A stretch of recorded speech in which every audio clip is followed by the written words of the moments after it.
No tervist! Tuleb siis jätkuvideo videole 25 nõuannet, et saada paremaks suhtlejaks. Põhjus, miks ma selle jätkuvideo teen, on sellepärast, et mu telefonil sai aku tühjaks ja skript läks natuke lappama. Nii et jätkame siis. Mainin ära siis need punktid, mis jäid mainimata.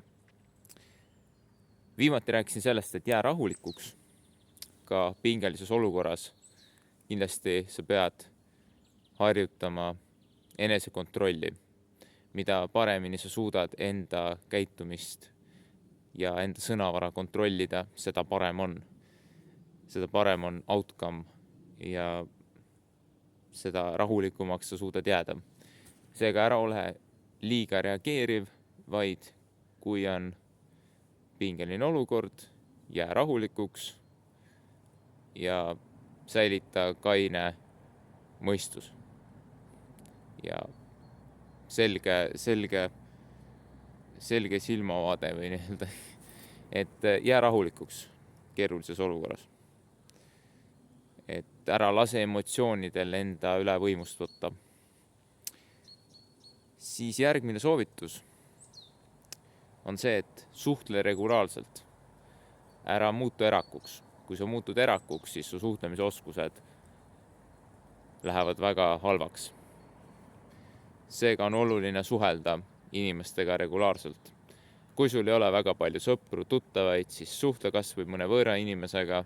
Küsi näiteks, kuidas läheb või mis on kell, et veendu, et su suhtlemisoskused ei jääks nulli, sest kui sa lõpetad suhtlemise, ütleme niimoodi, kui sa jääd sinna sellesse punkti, kus sa eriti ei suhtle inimestega, siis kõik asjad lähevad allamäge, nii et tuleb regulaarselt suhelda, sest me kõik oleme sotsiaalsed olendid ja vajame suhtlemist, eks ole, nii et tuleb suhelda regulaarselt, et sotsiaalsed oskused ei läheks pekki.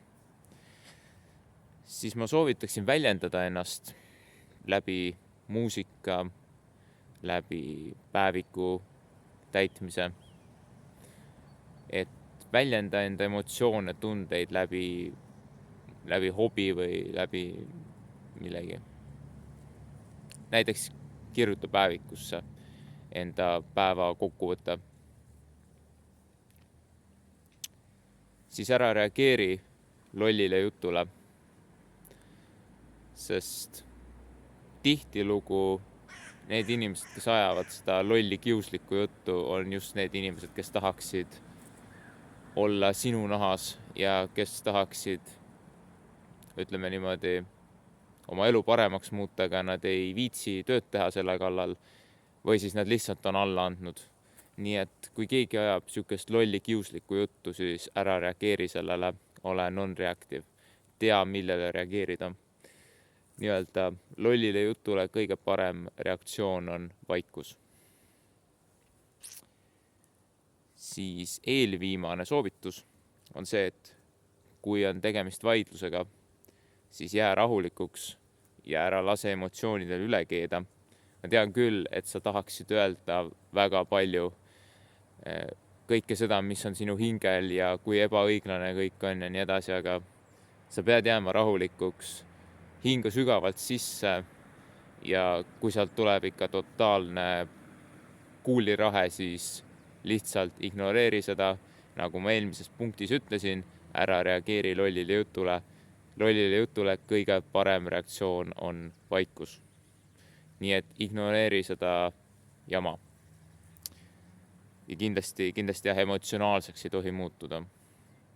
Ja viimane soovitus, 25. soovitus, kuidas oma suhtlusoskuseid parandada, on see, et sa harjutad. Sa harjutad suhtlemist. Suhtlemine nõuab harjutamist. Mida rohkem sa suhtled, seda paremaks suhtlejaks sa saad. Nii et harjuta suhtlemist. Sa oledki alguses koba, sa oledki alguses level 1 oma nii-öelda ebakindlustega. Aga mida rohkem sa suhtled, seda paremaks sa saad, seda osavamaks sa saad ja seda paremaks muutub sinu sõnakasutus ka. Nii et suhtlemist peab harjutama. Võt. Ja sellega me siis lõpetame tänase video. Et need olid siis 25 nõuannet, kuidas väljendada oma mõtteid selgelt ja kuidas oma suhtlemisoskust parandada. Mina tänan ja näeme järgmises videos. Tšau!